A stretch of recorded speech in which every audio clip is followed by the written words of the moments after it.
इथे सहभागी झालेत। नंबर 1 पक्ष झालेला आहे, अभिनंदन तुमचं। या सगळ्या निवडणुका मुख्यमंत्री देवेंद्र फडणवीस यांच्या नेतृत्वामध्ये लढवल्या गेल्या।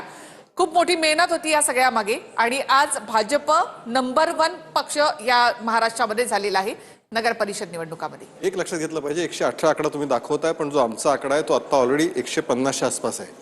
त्यामुळे 288 पैकी जवळपास 236 च्या आसपास जागा आम्ही लढवल्या होत्या नगराध्यक्ष।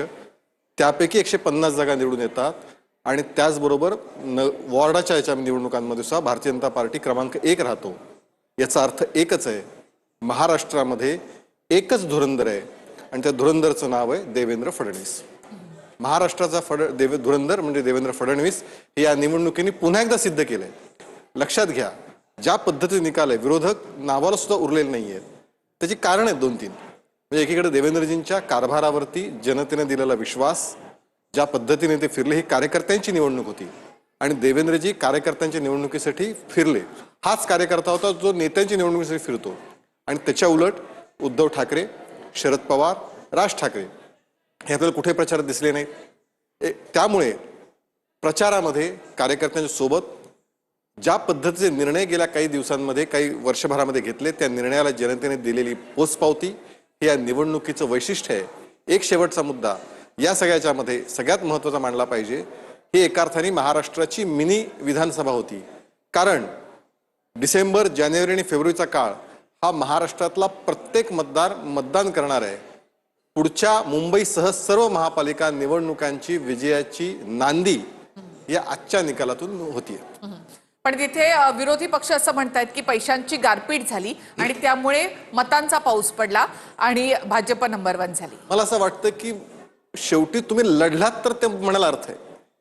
विरोधकांचं रडगाणं हेच आहे आणि मी सकाळी 7 वाजता ते ट्विट केलं होतं की किती वाजता रडायला सुरू करणार की मतचोरी, वोट चोरी, पैशांची दादागिरी हे असे आरोप करण्याऐवजी मला सांगावं की महाराष्ट्रातल्या विरोध म्हणजे खरं म्हणजे लोकशाहीमध्ये सत्ताधारी विरोधक दोन्ही महत्वाचे असतात।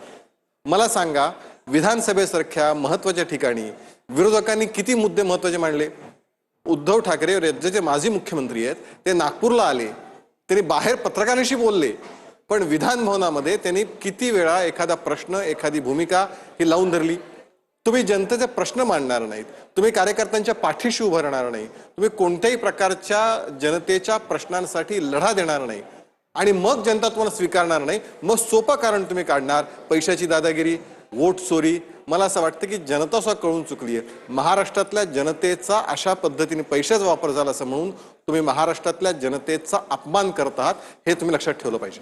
पण आता सुधीर मुनगंटीवार स्वतःच म्हणाले या ठिकाणी की तिथे मंत्रीपद दिलं नाही, मला नाही, इतरांनाही नाही दिलं आणि त्याचा कुठेतरी भाजपला फटका बसला असं त्यांचं म्हणणं आहे। मला असं वाटतं की सुधीर मुनगंटीवार आमचे ज्येष्ठ नेते आहेत, अत्यंत अनुभवी नेते आहेत।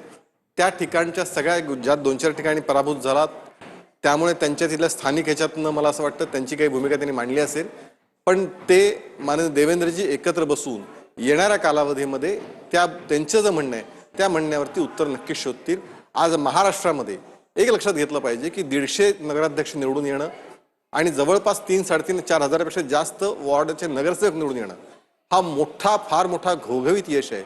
त्यामुळे 1-2 ठिकाणी काही गोष्टी ज्या घडल्या आहेत, जसं चंद्रपूरला सुधीरभाऊंची भूमिका मांडली, त्याचेही चिंतन आम्ही करू। पण आत्ता आज सगळ्यात मोठा विषय चांद्यापासून बांद्यापर्यंत भारतीय जनता पार्टीला कधी काळी भटा बामणांचा 4 लोकांचा पक्ष म्हणलं जायचं, पण आज चांद्यापासून बांद्यापर्यंत खऱ्या अर्थाने महाराष्ट्रातल्या गल्लीबोळामध्ये एकच नाव घुमतंय, भारतीय जनता पार्टी आणि धुरंधर देवेंद्र फडणवीस।